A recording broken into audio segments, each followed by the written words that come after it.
Liz and Heather, welcome to the Disagreement.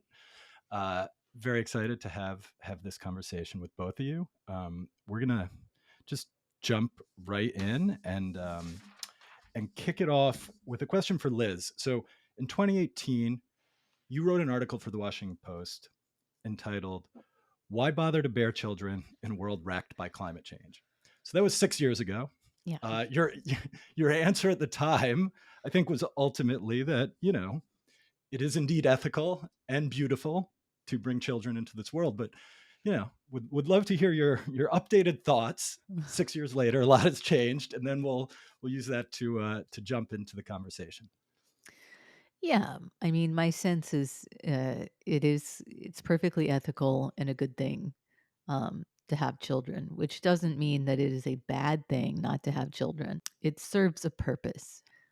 In this case, it's, the continuation of the human race, which I think is a worthy and valuable goal, right? I think that humanity is a great force in the world. I think it is ethical and permissible for people to have children. Okay. So the continuation of the human project is important to you, Liz. Heather, how do you feel about the continuation of the human project? Are you into it? You I am dour on into it? it. No, I am Okay. into it. I am not against the continuation of the human species by any means. However, I mean, personally, the question of continuation, the issue of continuation doesn't appeal to me. I have no interest in continuing myself or like a version of myself or my descendants, my name. Not interested in a legacy. There are different scales at which the big question of continuation needs to be asked. And one of the ways I think about that distinction is also like if I were the descendant of someone who went through the Holocaust, if I were in a racial or ethnic group that experienced genocide or great loss, would I think about that question differently? Because I think people do might perhaps feel a different burden or relationship to continuation depending on where they come from, but and what they or their ancestors have experienced. But personally, I think a lot about this, like the project of continuation, and sort of I feel weird not wanting to like but I certainly see the appeal at a species, community, and individual level. And this is a personal question, so obviously, Mhm. share what you're comfortable with. How do you think about your decision or circumstances that led you to be in the position where you don't want to have children? I actually didn't wonder. I went from like playing with dolls and thinking like I was a proto mother because I played with dolls to I didn't think proto mother as a little girl. I did not have Right, that right. phrase That in was that mind. wasn't in your vocabulary. No. Okay. But and then like kind of approaching puberty and switching to understanding myself as like a reproducing person, and I was like I don't want to do that, the way that being a mother was wonderful for my mother, I think in a lot of ways, the way she talks about it at least, but I saw it as like tying her to circumstances that might have been better not to have been tied to. Like I kind of maybe inappropriately correlated like parenting to limited circumstances. And as I got older, I thought about a lot of ethical questions and like other ramifications personally and beyond of parenting, and it nothing ever sort of tilted the balance toward that for me. Great. Great. All right. So Liz, so Morgan Stanley recently reported that fear of climate change is the number one driver of fertility decline in the United States. It certainly is on young people's minds when we're thinking about this. So, like, how do you think about climate change, kind of in the broadest sense, and how do you think about it and other existential risks? You can lump in any any of the good ones with that in relation to bringing kids into the world. Yeah, well, the thing we worry about with climate change is that it'll cause, vast human suffering. I tend to be a soft optimist about climate change.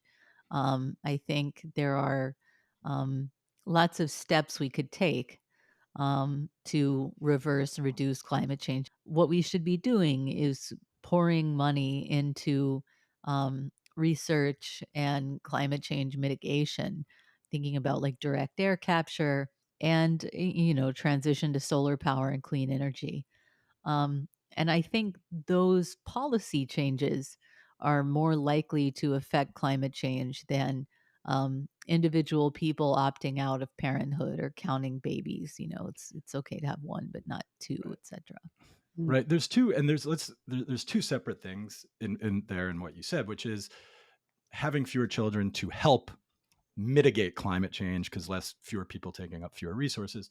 And then there is the ethical question of bringing, sentient creatures into the world intentionally, knowing that there is some chance that they will suffer, immeasurable harm. So let's just tease them both out, and I think let's start with the philosophical one, Heather. There's a strain of philosophy, anti-natalism, popularized by David Benatar in his book, better to better to have never been. Yes. Which is, Hard, sort of doesn't sums roll it off all the up. Yeah, tongue, but yeah, exactly, better sums it to have up. never been, but it sums it up. I mean, what concerns do you have philosophically, ethically, um, about bringing a child into the world? And it's not just climate change. Climate change looms large, but also, you know, AI and potential existential risk and massive disruption, uh, instability in our democracy, wars, and, throw in whatever you like, nuclear proliferation. So, like, to what extent do you sympathize with Benatar that perhaps there is something unethical about bringing someone into the world that will then have a pretty decent chance of suffering and potentially suffering horribly? Yeah.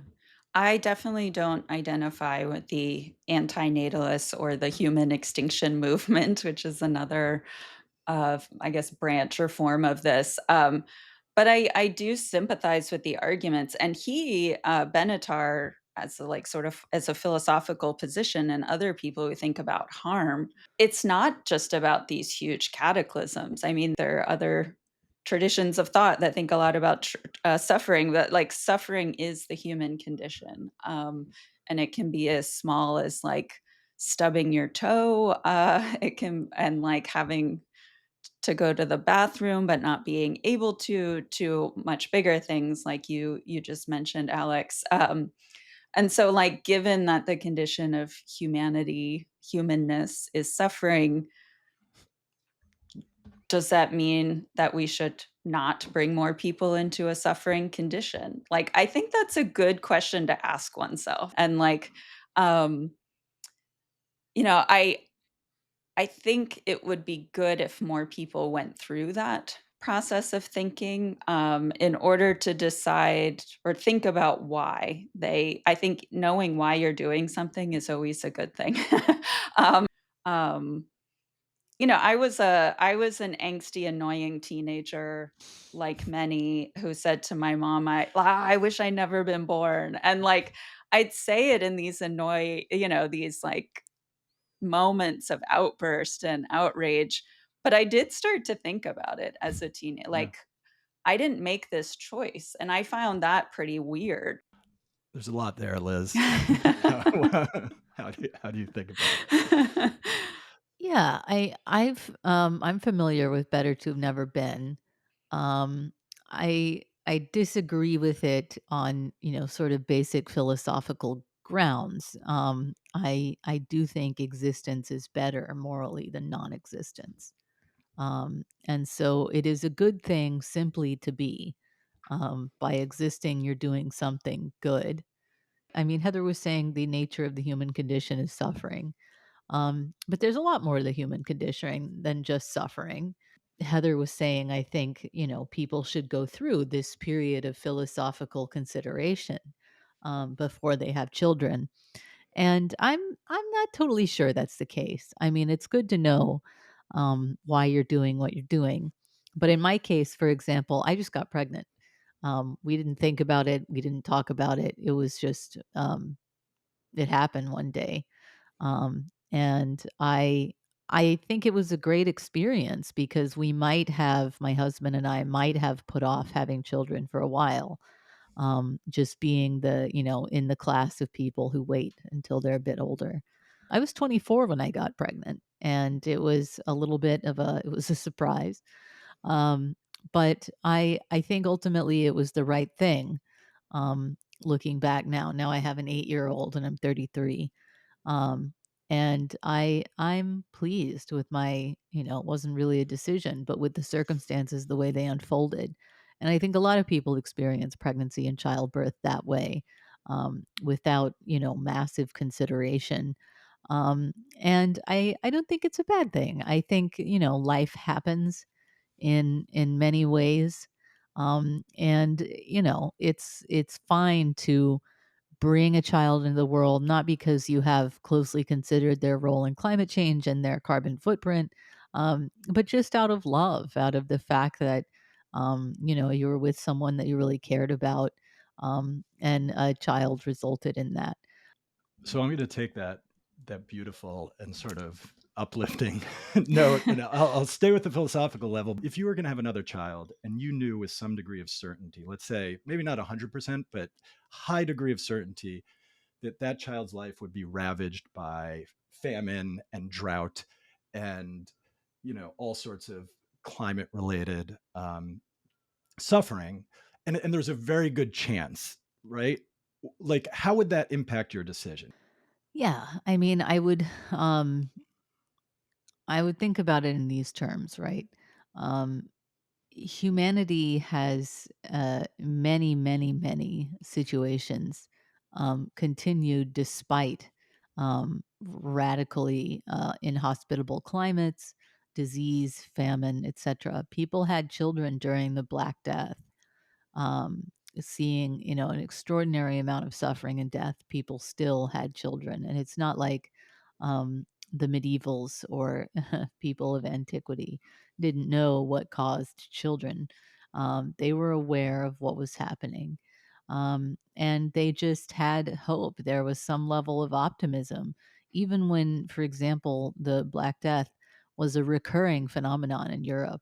The plague would happen every couple of centuries or whatever, which it did for a while. People still elected to have children. People had children during the Ice Age, which was completely inhospitable climate.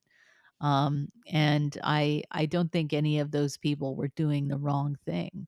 And I don't think that people who have children, despite worrying about the impacts of climate change, are doing a wrong thing either. You have to give each generation the opportunity to face its challenges, right? We had a pandemic in our lifetime. There's a lot of really crazy weather events we've seen in our lifetime. Um, and I believe it's still worth having children to give them the opportunity to face those challenges. Just like suffering is part of the human condition, so is surmounting challenges that face us.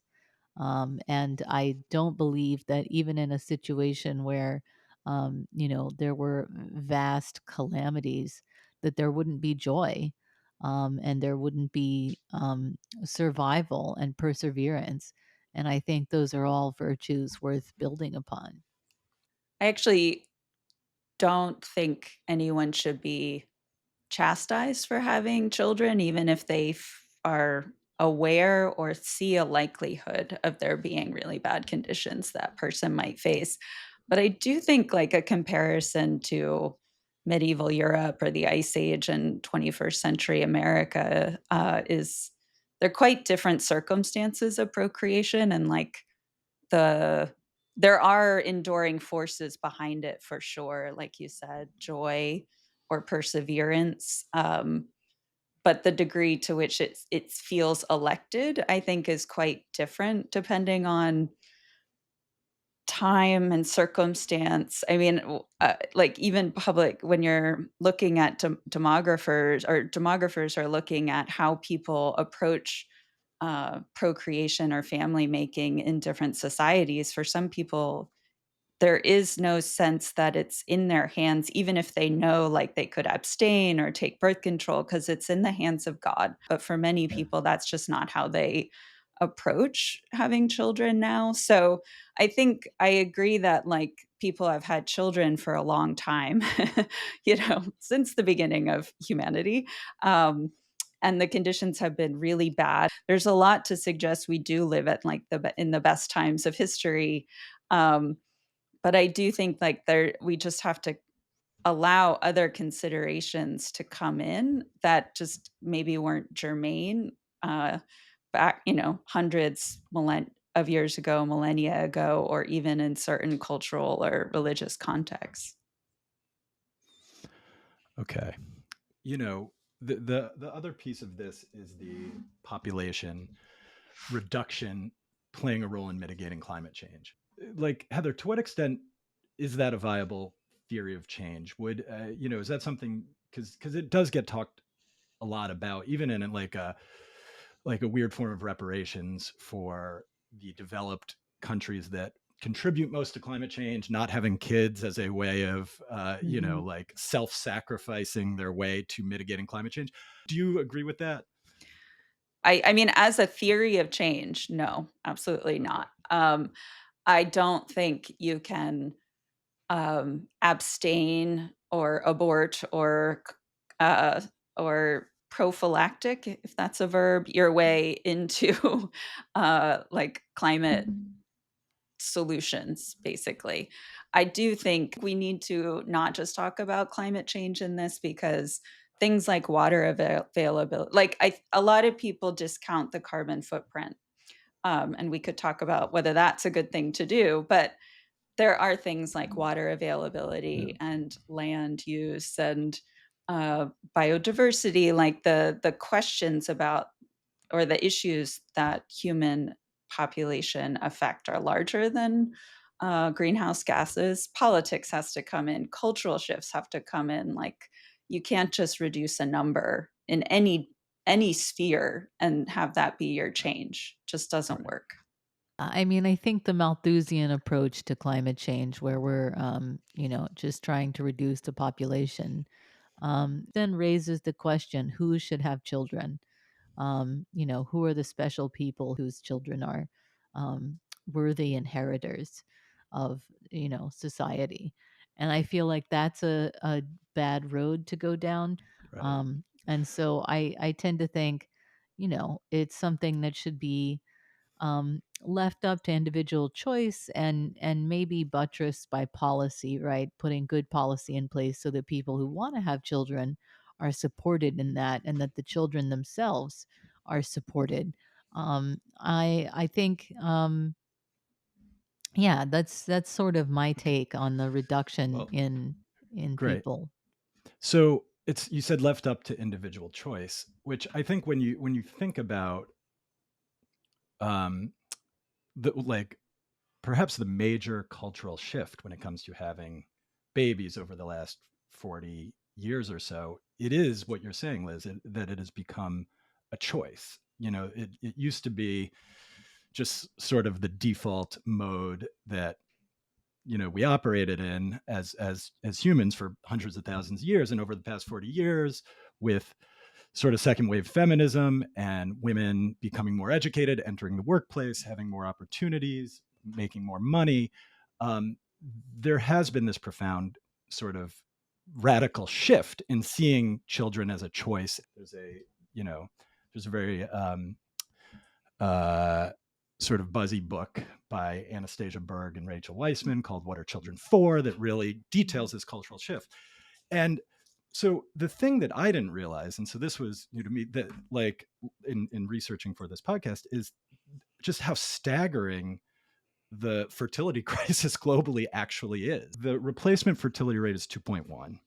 If a fertility rate gets down to 1.3, that about means that you're having like cutting in half your population every generation. right? So 1.3. Right now, the average EU fertility is 1.4. South Korea is 0.72. It's 0.5 in Seoul. I mean, they're going to disappear for real. And the U.S.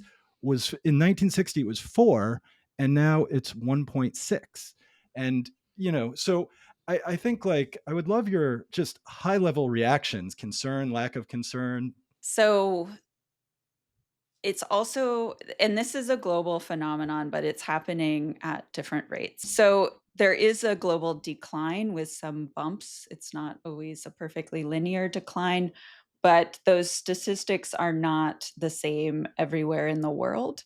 So I think one way I think about this is, are we interested in global population numbers? Are we interested in national population numbers, and why?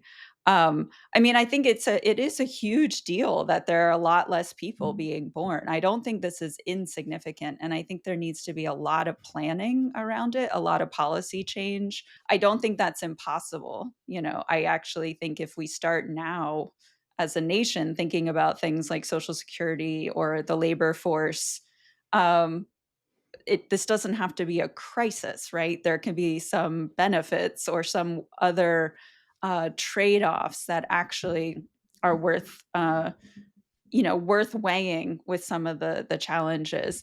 But when you say there won't be any more Koreans or won't be any more people in Seoul, that assumes people aren't moving around the world, right? Like, there Well, will be a Korea has very low immigration. So Yes, no, it does, so I but think that's a if they policy thing, right? That's not an inevitability. right, but it also globally, even in Africa, like Latin America, I think most people say, well, in the US, we're at 1.6, but we'll have immigration. But even in Latin America, No, it's half the declining. countries are way below the Yeah, replacement rate. Is right. Well, yeah. and I don't know, I mean, a lot of people are worried about this. A lot of economists, a lot of people are very worried about this. And I think that's appropriate and good so that there can be planning.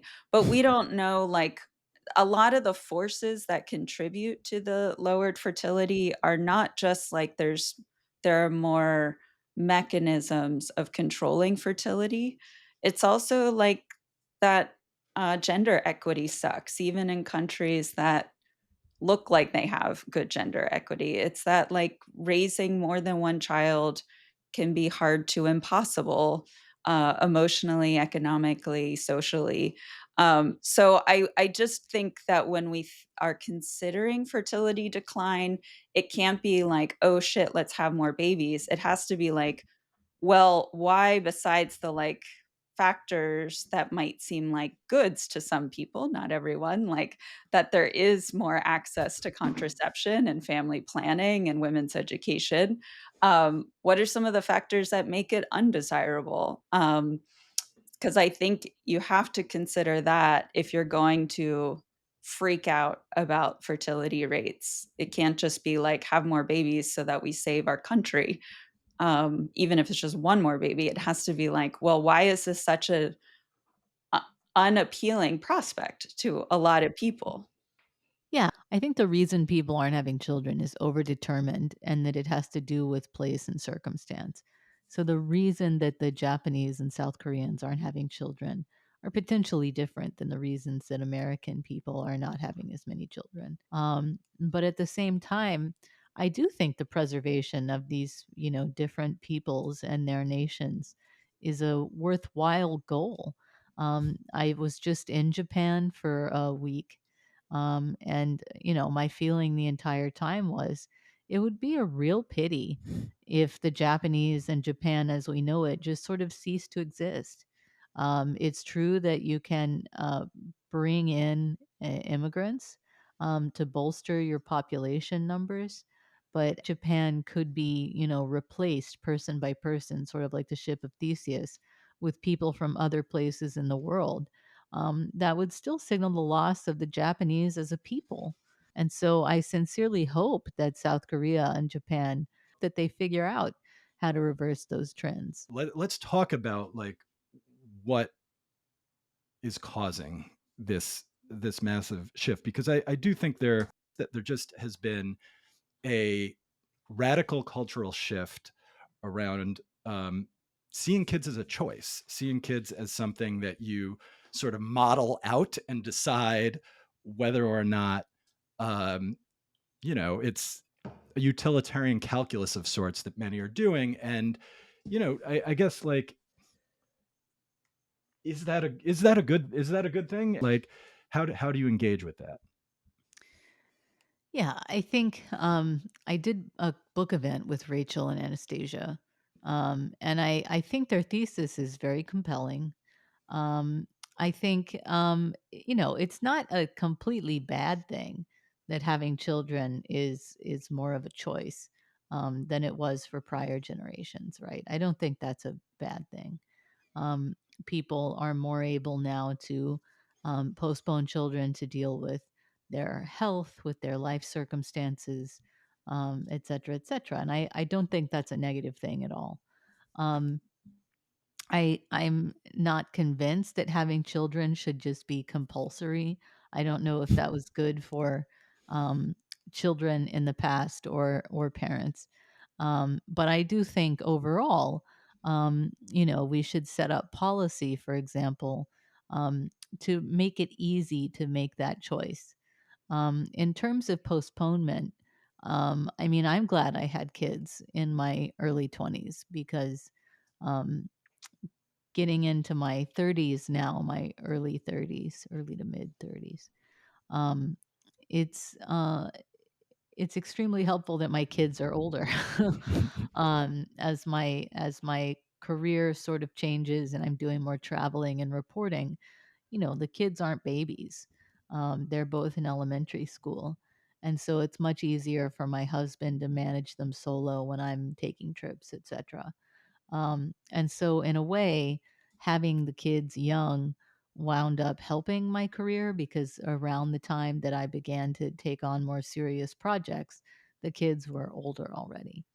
I hear a lot of people concerned about, being completely set before having children, being in a good financial position and good career position.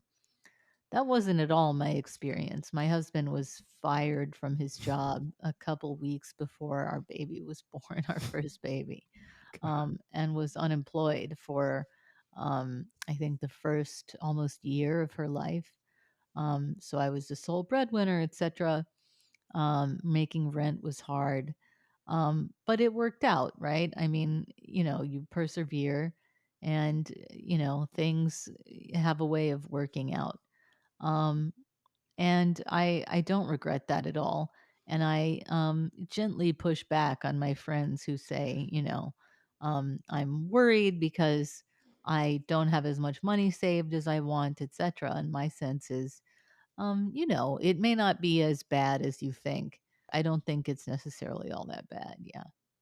But that makes a lot of assumptions, right? That, like, I just think that's really hard to think through. If we're talking through, like, decision making, um,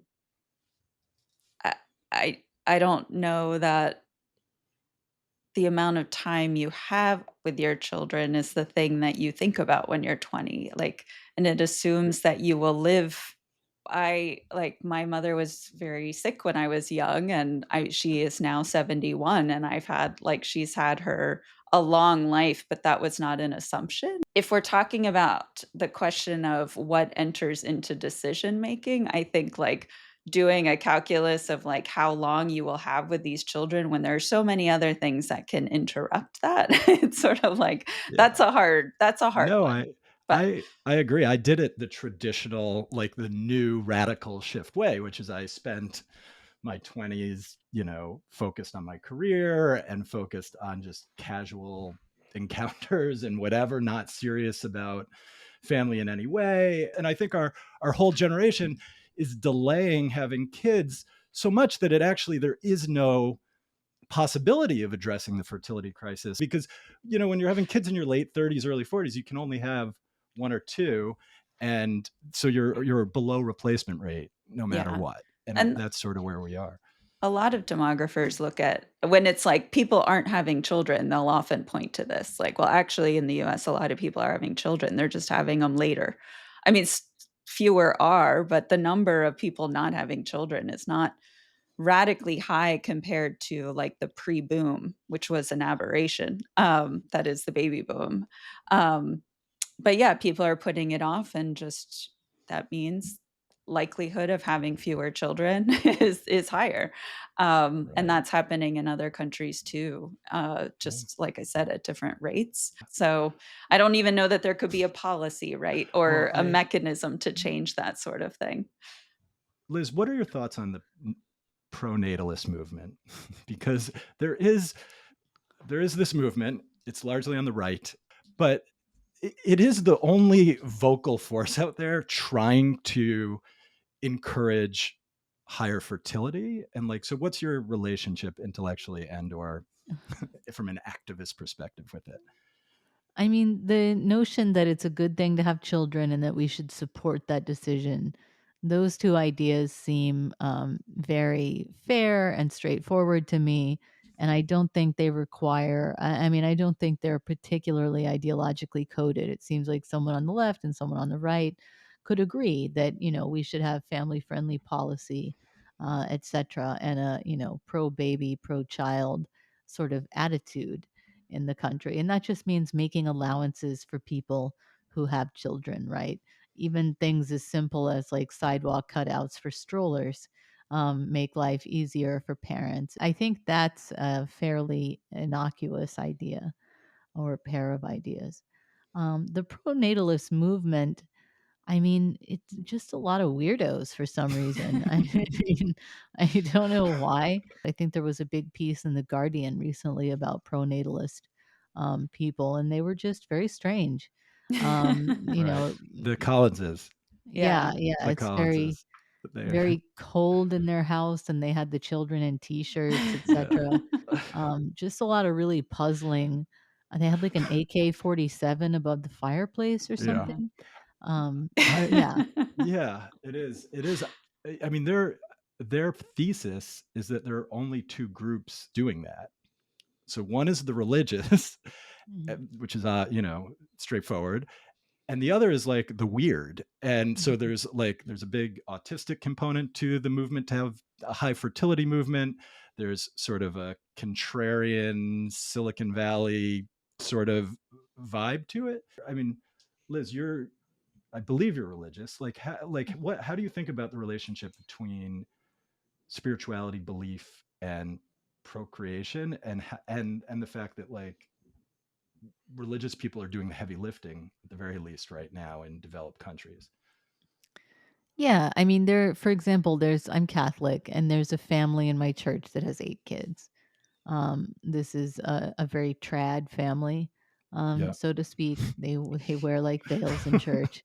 And I, completely respect that. I recognize that they're doing, like you said, the heavy lifting in trying to uh, stabilize population. And I mean, I think as long as those people are happy and cooperating with these religious tenets brings them satisfaction and in obeying the Lord, then I think they're doing a good thing. Yeah. I mean, yeah, I grew up Catholic. My grandparents had 9 children. So Wow. if you looked at it that way, my grandparents had so many children that it's like totally fine that I don't have children Well, because the numbers are out there. Liz, I think you described many of the people in the pro-natalist um, camp as being weird. I guess the question is there a movement around fertility that could not be weird, and what would it look like? Like, do you have a vision of what that could look like? Because there are these sort of moderate pro fertility public intellectuals, the Weissmans and the Bergs and the Embas and the Ezra Klein and Derek Thompson and all these folks. But I think most of them are pro fertility in the 1 to 2 child, like slightly like, is there any sort of non-weird movement that could emerge and complement complement the weirdos, or take out, like what does that look like? I just think it has to be not so ideologically coded. Right now, the pro-natalist movement, in part because of the sort of the speech and beliefs of J.D. Vance, Right. pro-natalism has become very strongly coded as right wing. And so I feel like left liberal people, even moderates, feel a little strange supporting something like pronatalism because it is associated with sort of retrograde gender views, etc. So I think the kind of pronatalism, by which I mean, what does pronatalism mean exactly? Um, if it means that you support people having children, I think the title of this episode, or the hypothesis I was given was, not hypothesis. The question that I was given Right. to sort of prepare for this episode was, should we have babies? And Yes. I don't think it's hard to get people to answer yes to that question, right? There should be babies precisely because we have a population to support. People are going to have to be doing production for old people to survive. And, you're looking at your own kind of aging population crisis unless you can boost fertility numbers. Um, I think that what you need there is a movement that is comprised of left, liberal, or moderate people to accompany the kind of strange pronatalism that you get on the right wing. I mean, one Uh, problem with right wing pronatalism, right, is because it's racist in some respect, right? It has in mind who should be reproducing, which is a big problem. I don't think it has to be. My sense is it's a real motley True. crew, and I think there, there's all these, you know, like adjacent characters or people that are in the mix that certainly either flirt or have, racist ideas, but I don't think they're core. Like when you really, even Simone Collins, the Malcolm, the father, he's a strange dude, but his ideas I'm fascinated by them because and I think there's plenty of them that I empathize with. Simone is like, I listened to a podcast for an hour and a half of her. Like her ideas are actually not, there's not that many, Liz, that now knowing like that you would disagree with. I think you're right. There is a vibes, optics, and then there is the legit, people like Elon Musk that with JD Vance is the other side of the pro-natalist coin, and just like Yeah. calling Kamala extinctionist, Shamala the extinctionist, because she had at one point like just raised the idea that she understood that climate anxiety could factor in people's decision making and things like that. So I totally agree. I don't know how to how to galvanize one, Yeah, but no, me neither. This kind of shows like how they have owned like more conservative or the like entrepreneurialist kind of pronatalists have owned the term, but it really just means like policies that support family or like an attitude. We live in a pro-natalist society, and that most of our structures and attitudes, maybe they're changing enough that we can stop saying this, but for a long time have been very pro-natalist. And like places like Sweden, France, South Korea have put in pro-natalist incentives to encourage procreation. They don't work typically. They almost they never. don't. No, you've seen the same So decline, the same yeah, fertility decline. They don't. so Yeah, I think like I don't know, because whenever I use the phrase, because like in studying public health, it's like it's just a phrase, like it doesn't. But now it's assumed all this ideological heft. But I think it's important to look at countries that did put in pro-natalist policies, not the Hungary Orban or proposed JD Vance or whatever kind of with that kind of motivation. People have tried it, right, at a societal level, and it hasn't really worked. So it's not like there isn't an example of sort of incentivizing having more children out there from a not more like ideologically kind of radical or extremist position. I mean, some would say that the Dobbs ruling and the lack of access to abortion is a way of forcing people to have children.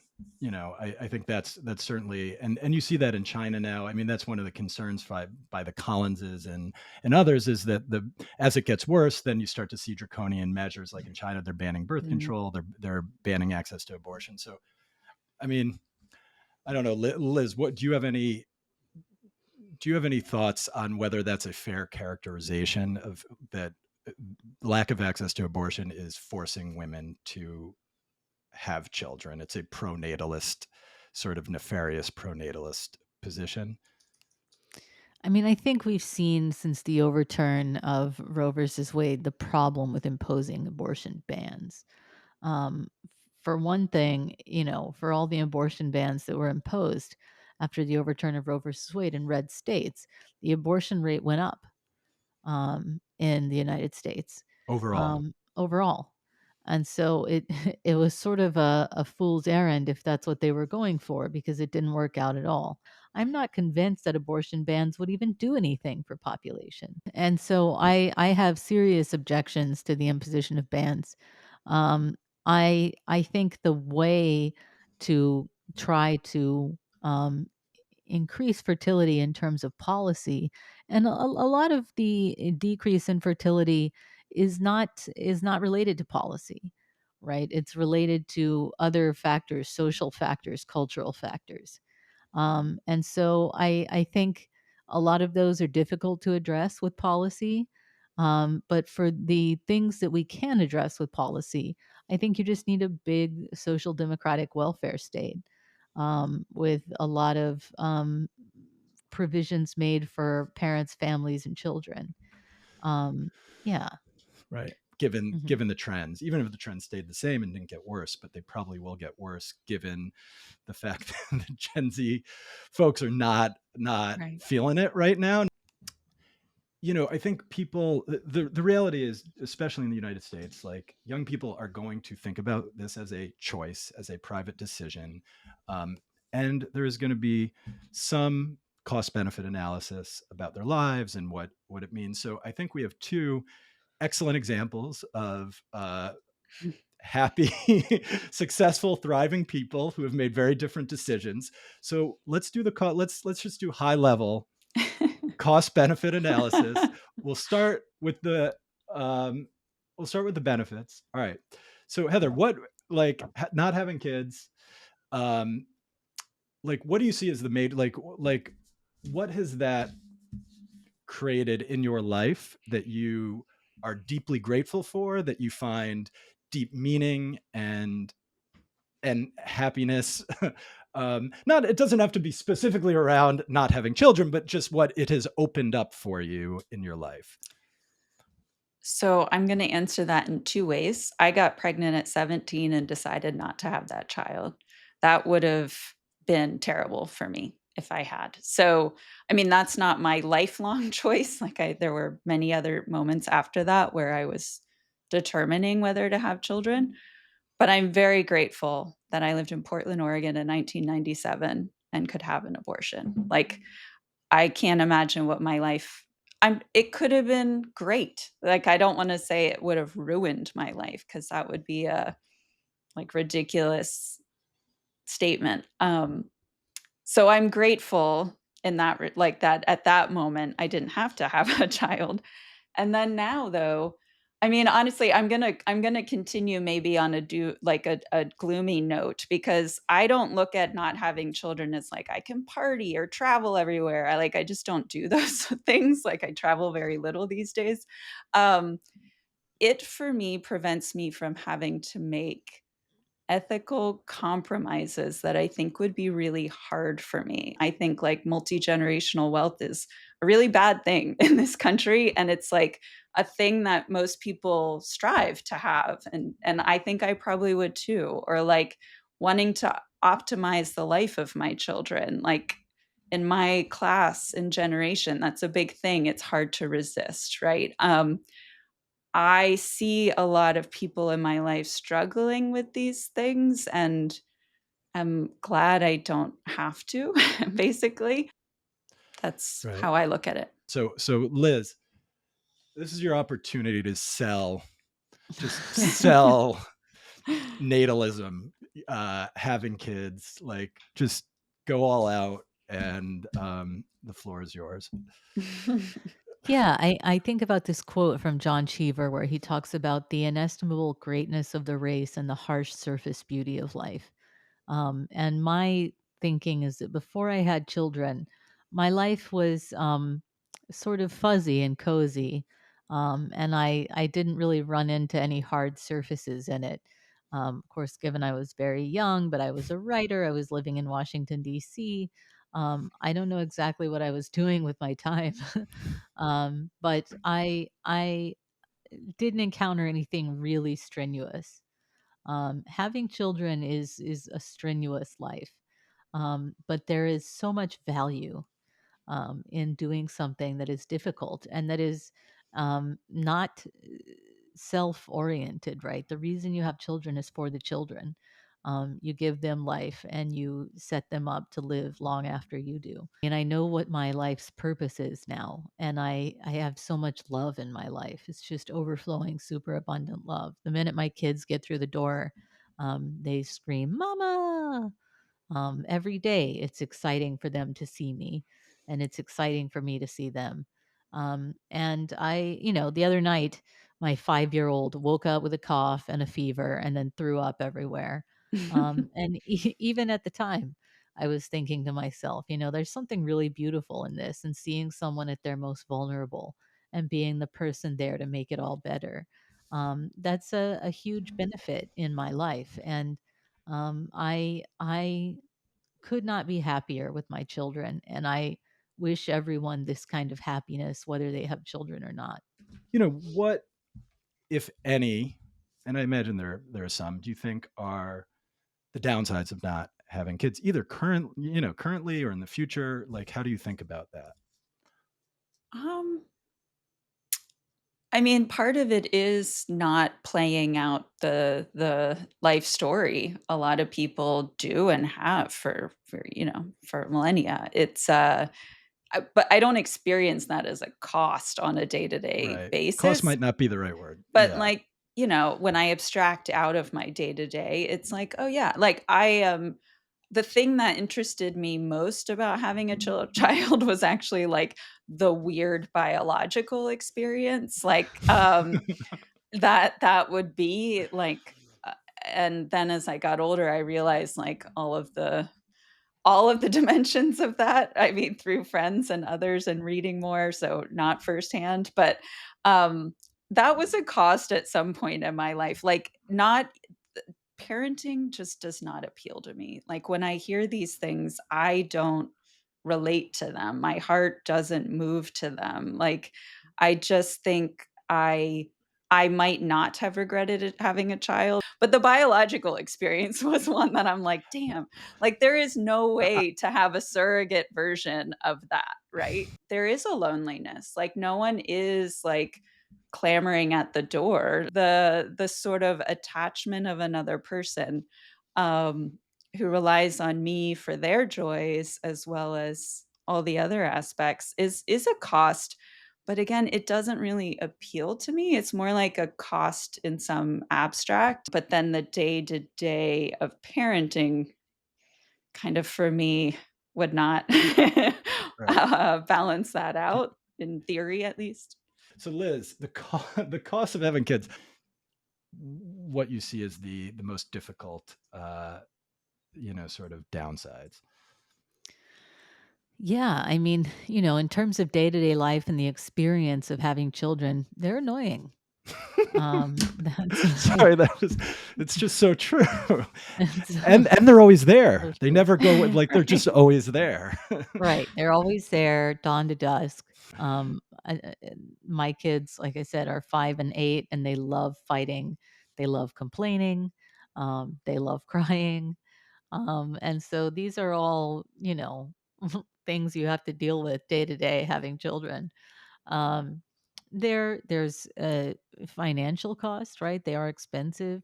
especially if you're trying to, follow the sort of middle class principles and save money for college, et cetera, et cetera. I think there are emotional costs, right? I mean, um,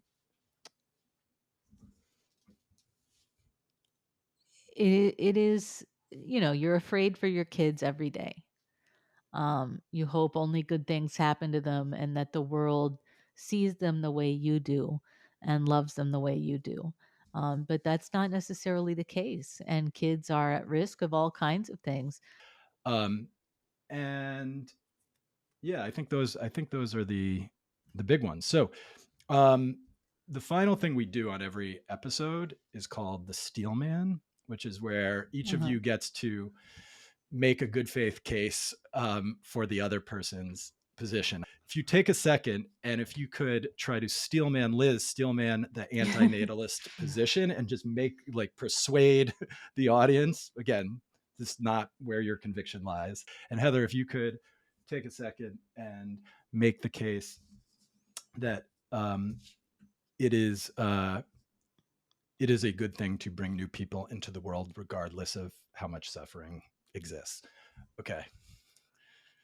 Um, I think, the best case for not bringing children into the world is the one Heather has already built, right? Which is that you have a very tense and difficult climate situation right now.